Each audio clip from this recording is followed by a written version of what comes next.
Welcome to Module 3 of the Self-Directed Employment Planning Training. This module is called Thinking About Your Future. My name is Claire. I'm a self-advocate from Madison, Wisconsin. I will be your narrator for this module. In this module, you will learn some ways that you can identify your interests and skills, determine your preferences, and consider how you might need support at work. These are important things for you to think about as you develop your employment goal. There is a section in the workbook that goes with Module 3. After you go through Module 3, you can use the workbook to answer the questions and continue to create your plan for employment. There is also a section in the resource guide that goes with this module. If you have not downloaded the workbook or resource guide yet, click on the Resources tab on the right-hand corner of the screen to download the workbook before you go through this module. If you haven't worked before or have had limited experiences with work, you might find it difficult to answer questions like, what do you want to do for a job? Or what work skills do you have? If you cannot answer these questions, someone might try to decide those things for you. If this happens, you might find yourself in a job that is not a good match for you. One place to start is to make a list of the things you do at home, at school, and in other places you go. You can ask other people in your life, like your family, your friends, your teachers, or support staff, to observe you in these places, give you input about what you do best, and add to your list of the things you like to do. The tasks you can perform in various places in your life are skills that transfer into a workplace. For example, if you are skilled at preparing meals at home, these skills may transfer into a restaurant job. Or if you are able to help others by giving clear, complete directions, then these skills may transfer into a receptionist or help desk job. These skills are called transferable skills. They are the things you do well during daily life activities. This can include things you do at school, from past jobs, volunteer work, projects you have done, chores you do around the house, hobbies you enjoy, sports, and more. These skills are often overlooked when we think about the skills that are needed in the workplace. Everyone has transferable skills. There are resources to learn more about transferable skills in the resource guide section that goes with this module and space in your workbook to list some of your transferable skills. Here is an example of Tim's transferable skills list. He worked with his mom, his uncle, and an employment service provider to create a list of the things he does around the house, in his community, and at a day services center. Do you think that some of these things are done in a workplace? Yes, they certainly are. With these skills, Tim may be able to do light cleaning and organizing in a retail shop, bus tables in a restaurant, or work in a pet store. Another way that people start on the path to employment is by following their interests or passions. Think about what you love to do, or think about the things that you do now or when you were younger that make you happy. You can choose 2 or 3 interest areas and start to explore the different kinds of jobs that people have in those areas. For instance, if you love computers, you could consider exploring jobs fixing computers, recycling computers, selling computers, database or data entry jobs, doing graphic design, web design, computer programming, and much more.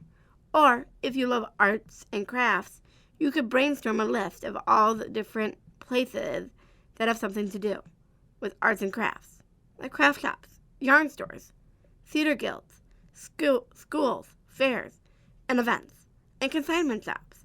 Be sure to ask other people in your life for their ideas so you can add to your list.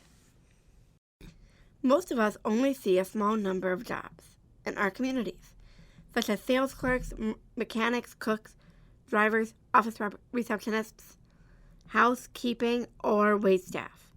But there is an enormous variety of jobs out there. The possibilities for work are almost endless. By talking to others, having informational interviews, and setting up job shadows, you can learn about different jobs in the community. Interest in career inventories can be another helpful tool to determine your direction. If you are in high school, your school staff should be able to do these kinds of inventories with you. If you are not in school, you can ask someone at your local job center or the career service center at your local community technical college to help you with a career interest inventory. You do not have to be a student at the technical college in order to meet with and use the resources of the Career Services Center and request help from the college's Disability Resource Center. Libraries can also help you find career interest inventories. There are some career interest inventory websites listed in the resource guide for this section. If you want to use career and interest inventories, it is a good idea to look at a few of them before taking the time to complete one so that you can determine which one would be a good fit for you. You might also find that you like parts of one inventory tool and parts of another. It is okay to only complete the sections that interest you the most. These tools are for your benefit, so that you can understand yourself. They are only one small part of the exploration and planning process. Everyone has what are called ideal conditions for work. To figure out what your ideal conditions are for employment, think about when you are at your best. Some people like to work outside. Some people like to work in the morning or on the weekends. Some people need flexible schedules because of circumstances in their life. Some people work best in quiet places where they are able to concentrate. Others like to be in vibrant social work environments. These are called ideal conditions for employment. Everyone has them. There are certain kinds of work environments that fit people and their personalities best. In order to be successful on the job, it is important to figure out what kinds of places and people you prefer. Section 3 of your workbook has a place for you to develop your list of ideal conditions. What kinds of places do you like to be in? What does the environment look like, sound like, or feel like? Think about your life and how it fits with work. Think about your house, your transportation options, and your supports. Can you work any day of the week or any time during the day? Once you think about these things, write your answers down in the workbook. You can ask people in your life to give their ideas also. Once you have developed your list of ideal conditions, circle up to 5 of them that are the most important to you. You do this because not all of your ideal conditions will be met. To get a job, you may need to compromise. Sometimes you may need to take a job that isn't your ideal job so that you can build skills and advance to the job you want. However, there may be things on your list that are non-negotiables. Non-negotiables are the things that have been in place for you to be successful. A good job match occurs when you find a place that fits what is the most important to you. If you start working with a job developer, it will be important for that person to understand your list of ideal conditions for employment. Your job developer should help you find a job that meets your top 3 to 5 conditions for success. Once you have identified what you are interested in, what you are good at, and your conditions for success, you are ready to start exploring jobs and learning about what employers need. Informational interviews help you explore your options and learn what employers are looking for. It is also a way for employers to get to know you without the expectation that you are asking them for a job. If you are considering self-employment, informational interviews are also a valuable tool to help you understand what it is like to own a business and to get tips or advice when developing your business plan. Besides getting information to make informed choices about your employment goals, informational interviews can help you build your self-confidence and be an opportunity to make connections, sometimes lasting ones. Informational interviews can be held over the phone or in person. You will most likely find that employers and business owners are happy to talk with you about what they do.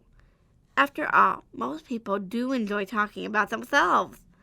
When you ask for an informational interview, it is important to make it very clear that you are not looking for a job, that you are only looking for information. Here is an example. Hi, my name is Laura. I heard about your business from Chris Sampson, who used to work for you. I am calling because I'm exploring a career in retail sales. I'd like to find out about the different job duties and what employers are looking for. I'm wondering if you would be willing to give me a tour of your business and meet with me for a very short time to share your perspective.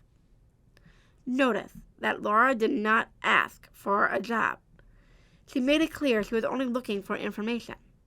Also, Laura used her social network to connect with someone at the business. Mapping out who you know and where they work will help you make connections with businesses.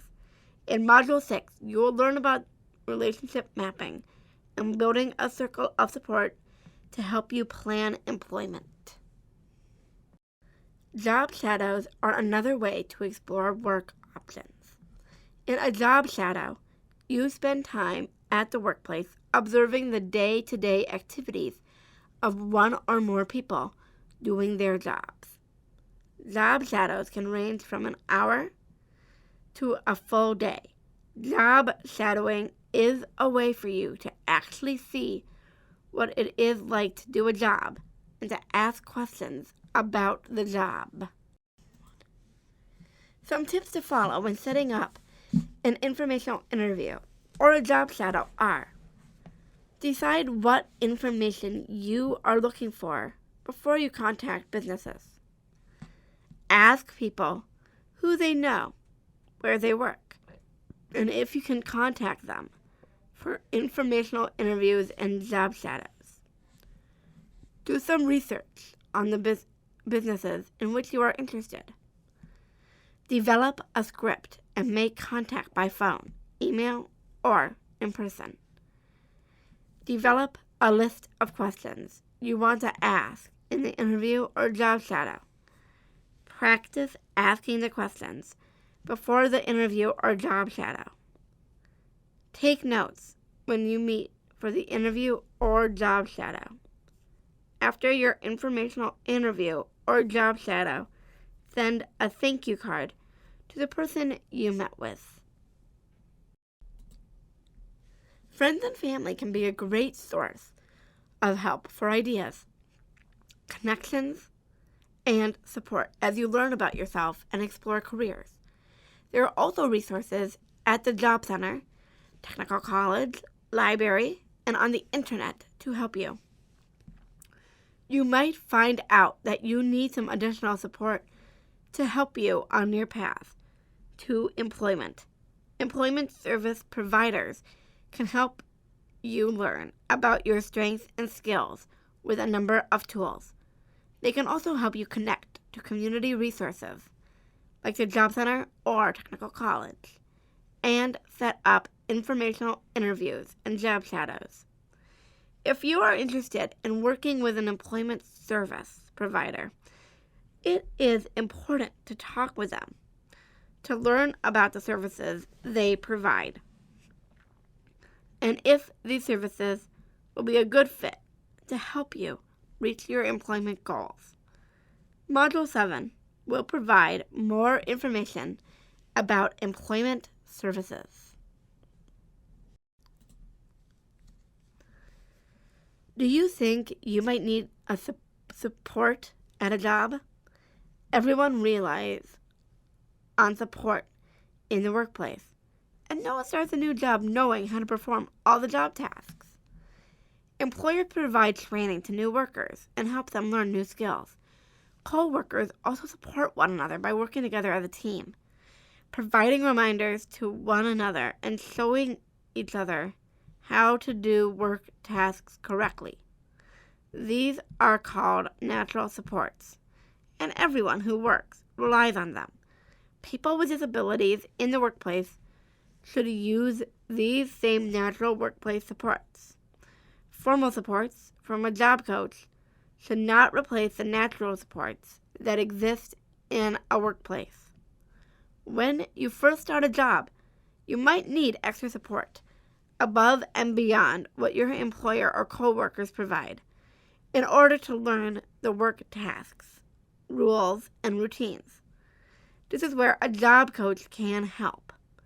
As you learn your work tasks and routines, you should expect that your job coach supports begin to fade.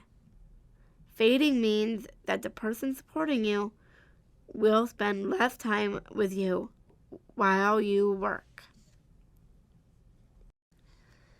You can start to figure out how you might need support on a job by identifying the support you need in your life right now. Section 3 in the workbook provides you with a worksheet to list the different ways you need support in your life. You can ask other people to help you complete this section of the workbook. Ask them to be as specific and detailed as possible when identifying how you need support. For example, instead of saying, help with transportation, details such as calling to set up my rides, helping me get on the bus, making sure I am on time, are more helpful when thinking about your supports.